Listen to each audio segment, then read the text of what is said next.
You know that moment when you say something and the room goes quiet, not because it was wrong, but because it landed in a way you didn't expect, and suddenly your brain starts spinning stories about how you've ruined everything, how you should have stayed silent, how you're just not built for connection. That moment feels personal, like a glitch in your wiring, but it's not. It's human. It's the echo of 1,000 other people who felt the same thing and never said it out loud. And that's the truth behind most of what we carry. The things that feel like private flaws are often just shared patterns we haven't learned to name. So here are 20 things that feel painfully specific, but are secretly universal. Number 1. Replaying embarrassing moments at 2 a.m. There's a reason your brain chooses the quietest part of the night to remind you of that awkward laugh, that weird comment, that time you waved at someone who wasn't waving at you. It's not trying to torture you.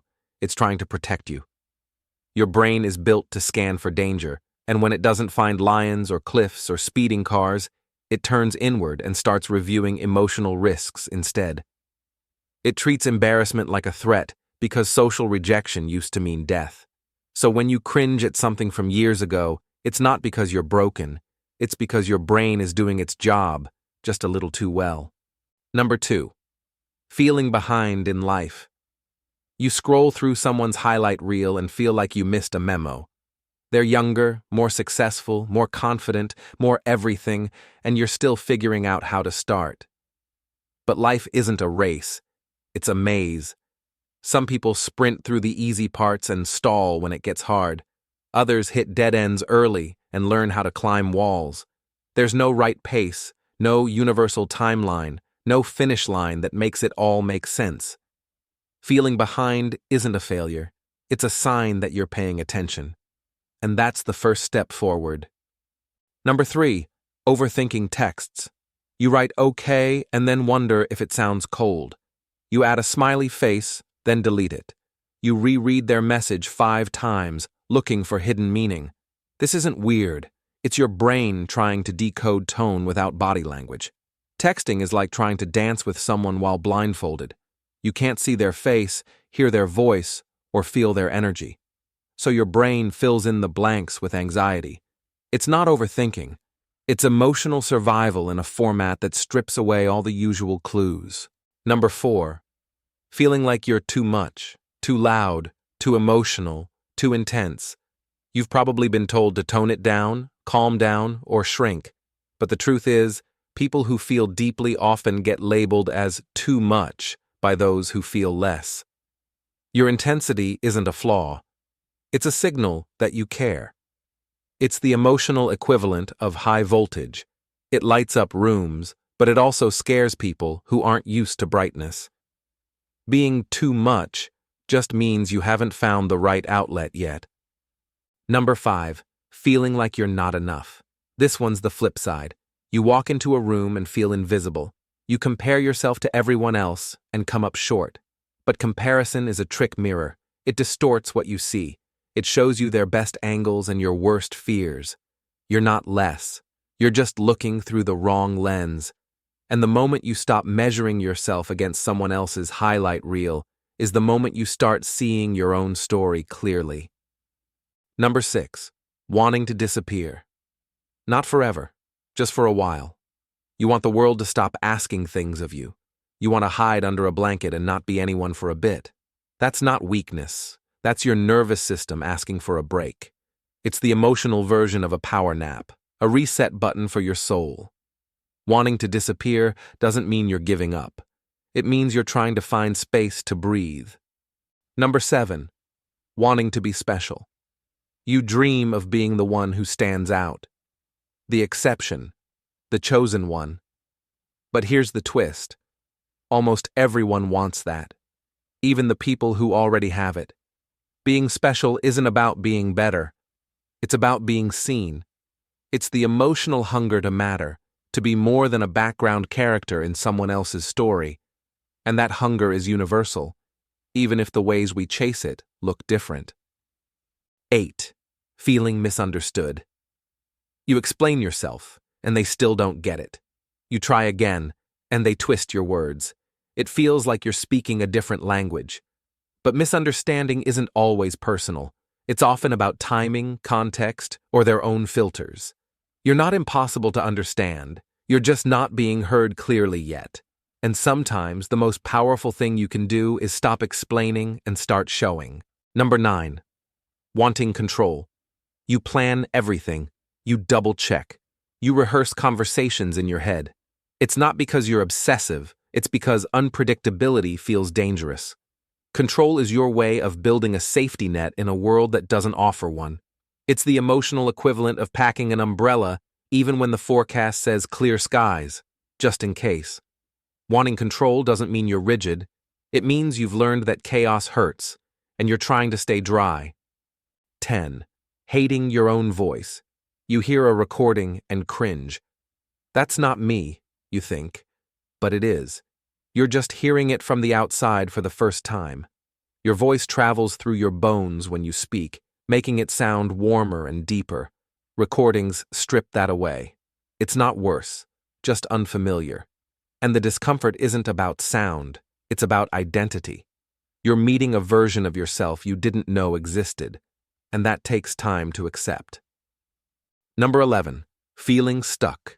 You want change, but you don't know where to start. You feel like you're sinking in wet cement, moving but not getting anywhere. This isn't laziness, it's overwhelm. And sometimes the first step isn't forward, it's sideways. It's doing one small thing that reminds you you're capable. Feeling stuck isn't a sign that you failed. It's a sign that you're ready to shift, once you find the right direction. Number 12. Feeling fake. You smile when you don't feel it. You say, "I'm fine," when you're not. You play a role because it's easier than explaining the truth. That doesn't make you a liar.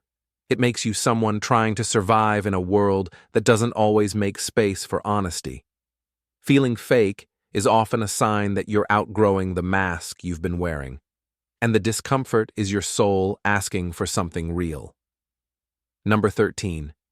Ghosting someone you care about. You didn't mean to disappear. You just didn't know how to explain what you were feeling, so you vanished. It's not ideal, but it's not evil either. Ghosting is often a panic response, not a punishment. It's the emotional version of pulling the fire alarm when you don't know how to ask for help. And while it hurts both sides, it's rooted in fear, not cruelty.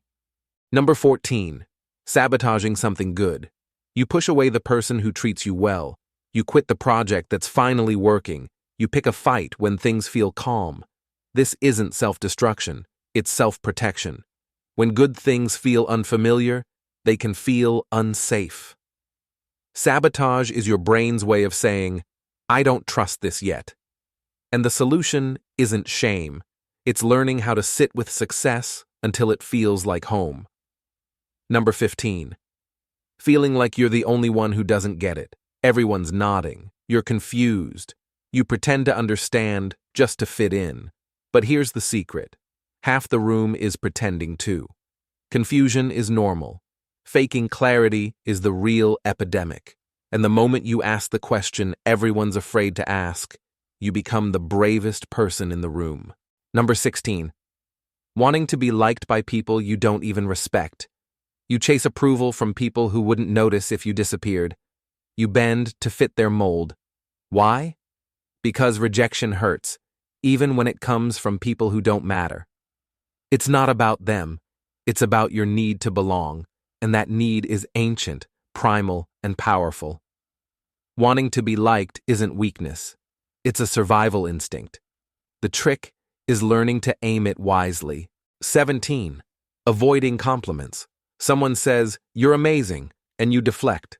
You joke. You change the subject. You feel exposed, like someone just turned a spotlight on a part of you you're not sure you're ready to show.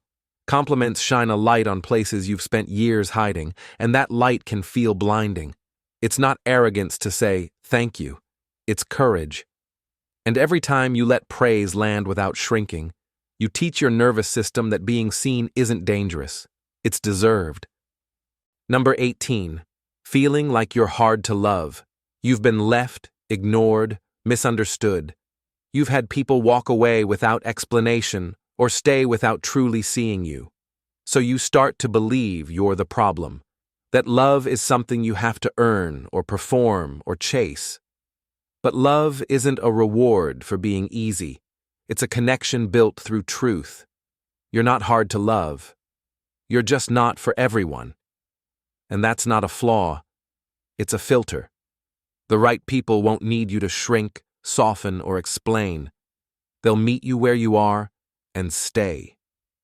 Number 19, wanting to be seen, but also wanting to hide.